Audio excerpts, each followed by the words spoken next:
ಎಲ್ರಿಗೂ ಕೂಡ ನಮಸ್ಕಾರ. ಈ ದಿಲೀಪ್ ಆಂಗ್ಲ ಮಾಧ್ಯಮ ಶಿಕ್ಷಣ ಸಂಸ್ಥೆಯ 8th ಸ್ಟ್ಯಾಂಡರ್ಡ್ ನಲ್ಲಿ ಕಲಿತಾ ಇರುವಂತಹ ಶಿವಚೇತನ್ ಯಾವುದೇ ಗುರು ಇಲ್ಲದೆ ಒಂದು ಅದ್ಭುತವಾದ ಹಲವಾರು ಅದ್ಭುತವಾದ ಚಿತ್ರಗಳನ್ನ ಬಿಡಿಸಿರ್ತಾನೆ. ತುಂಬಾ ಖುಷಿ ಅನ್ಸುತ್ತೆ.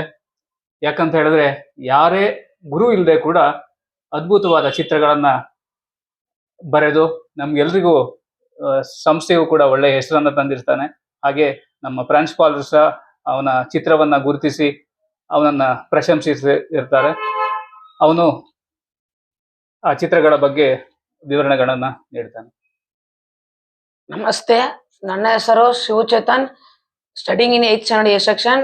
ನಾನು ದಿಲೀಪ್ ಪ್ರೈಮರಿ ಇಂಗ್ಲಿಷ್ ಹೈಸ್ಕೂಲ್ ನಲ್ಲಿ ಎಜುಕೇಶನ್ ಪಡಿತಿದ್ದೀನಿ. ನಾನು 1ನೇ ತರಗತಿಯಿಂದ 8ನೇ ತರಗತಿವರೆಗೂ ಓದುತ್ತಿದ್ದೇನೆ. ನಾನೀಗ ಹಲವಾರು ಚಿತ್ರವನ್ನು ಬಿಡಿಸಿದ್ದೇನೆ, ಅದನ್ನು ನಿಮಗೆ ತೋರಿಸ್ತೀನಿ. ನನ್ನ ತಂದೆ ಹೆಸರು ಸಿದ್ದರಾಜು, ನನ್ನ ತಾಯಿ ಹೆಸರು ಸುಮಾ. ಈಗ ಇಲ್ಲಿ ಬಿಡಿಸಿದ್ಯಲ್ಲ ನೀನು, ನನ್ನ ದೇಶ ನನ್ನ ತಾಯಿ, ಈ ಕಾನ್ಸೆಪ್ಟ್ ಹೆಂಗ್ ಬಂತು ನಿನಗೆ? ಇದನ್ನ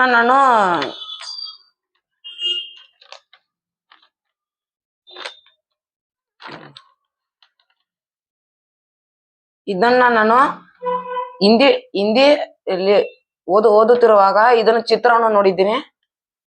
ಈ ಚಿತ್ರವನ್ನು ಬಿಡಿಸಬೇಕು ಅನಿಸ್ತು, ಅದಕ್ಕೆ ಬಿಟ್ಟಿದ್ದೀನಿ. ಇದನ್ನ ಬಿಡಿಸಕ್ಕೆ 1/2 hour ಆಯ್ತು.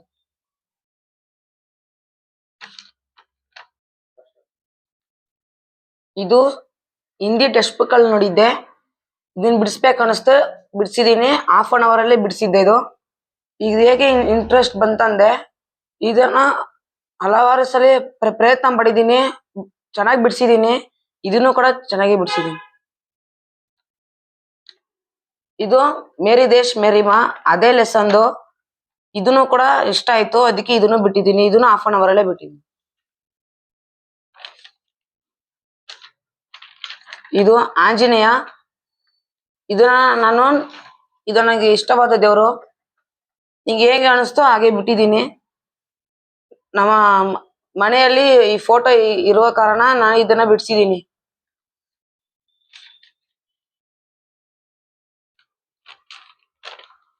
ಇದು ಕನಕದಾಸ. ಇದನ್ನ ನಾನು ನೋಡಿಲ್ದರೆ ಮಾಡಿರೋದು. ನಿನ್ಗೆ ಹೇಗೆ ಅನಿಸಿದೋ ಆ ತರ ಬಿಟ್ಟಿದ್ದೀನಿ. ಇದು ಪಾಕಿಸ್ತಾನವರು ಇಂಡಿಯಾಗೆ ಅಟ್ಯಾಕ್ ಮಾಡೋ ತರ ಹಿಂದಿ ಟೆಕ್ಸ್ಟ್ ಬುಕ್ ಅಲ್ಲಿ ನೋಡ್ಕೊಂಡು ಮಾಡಿದ್ದೀನಿ.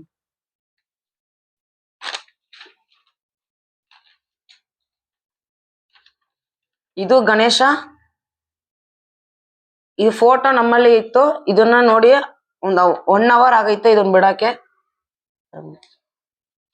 ಇದು ಪ್ರಕೃತಿ. ಈ ಪಿಕ್ಚರ್ ನಮ್ಮ ಮನೆ ಫೋಟೋದಲ್ಲಿ ಇತ್ತು, ನೋಡಿ ಮಾಡಿದ್ದೀನಿ. 5 ನಿಮಿಷದಲ್ಲಿ ಮಾಡಿದ್ದೀನಿ.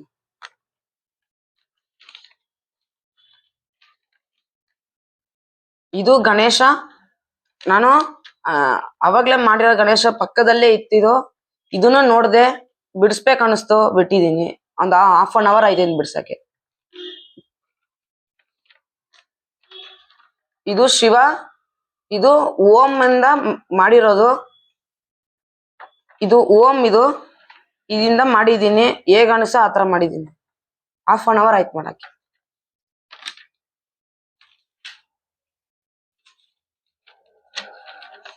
ಇದು ಶಿವಲಿಂಗ. ನಮ್ಮ ಮನೆಯಲ್ಲಿ ಕ್ಯಾಲೆಂಡರ್ ಅಲ್ಲಿ ನೋಡಿ ಮಾಡಿದ್ದೀನಿ.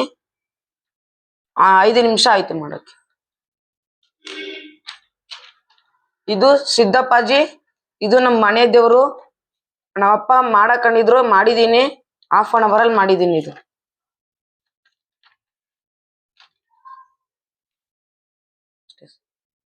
ಈಗ ನೀನು ಇಷ್ಟೆಲ್ಲ ದೇವರುಗಳದ್ದು, ಸಿದ್ದಪ್ಪಾಜಿ, ಆಮೇಲೆ ಇನ್ನೊಂದು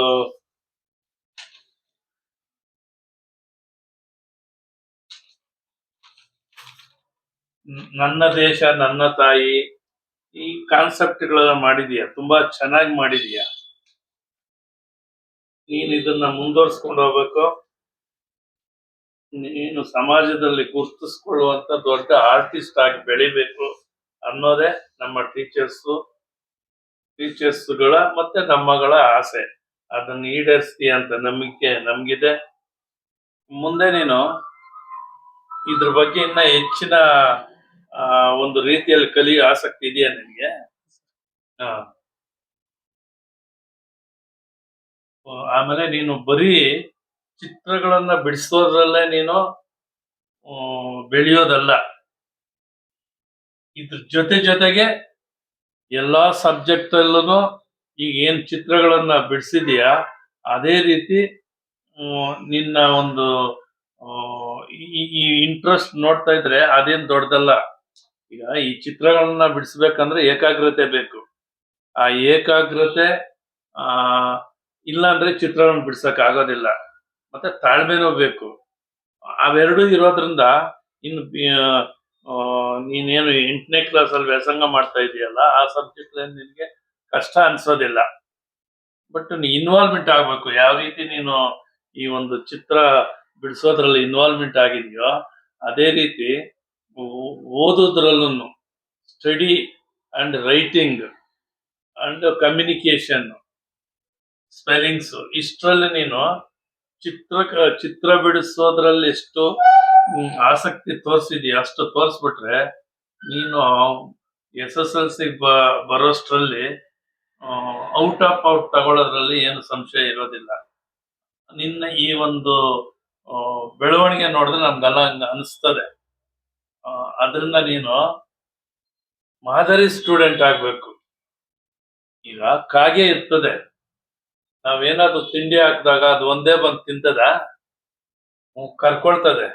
ಹಂಗೆ ನಿನ್ ಜೊತೆಗೆ ನಿಂದು ಫ್ರೆಂಡ್ಸ್ ಅನ್ನು ಎಳ್ಕೋಬೇಕು. ನೀನು ನಿನ್ನ ಸ್ನೇಹಿತರು ಇದಾರಲ್ಲ, ಕ್ಲಾಸ್ಮೇಟ್ಗಳು, ಅವ್ರನ್ನು ನಿನ್ ಜೊತೆಗೆ ಕರ್ಕೊಂಡು ಅವ್ರನ್ನು ನಿಂತರ ಬೆಳೆಸ್ಬೇಕು.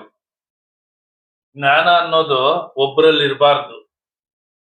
ಇನ್ನೊಬ್ರಿಗೆ ಕೊಟ್ರೆ ನಿನ್ ಜ್ಞಾನನು ಇನ್ನ ಹೆಚ್ಚಿಗೆ ಬೆಳೀತದೆ.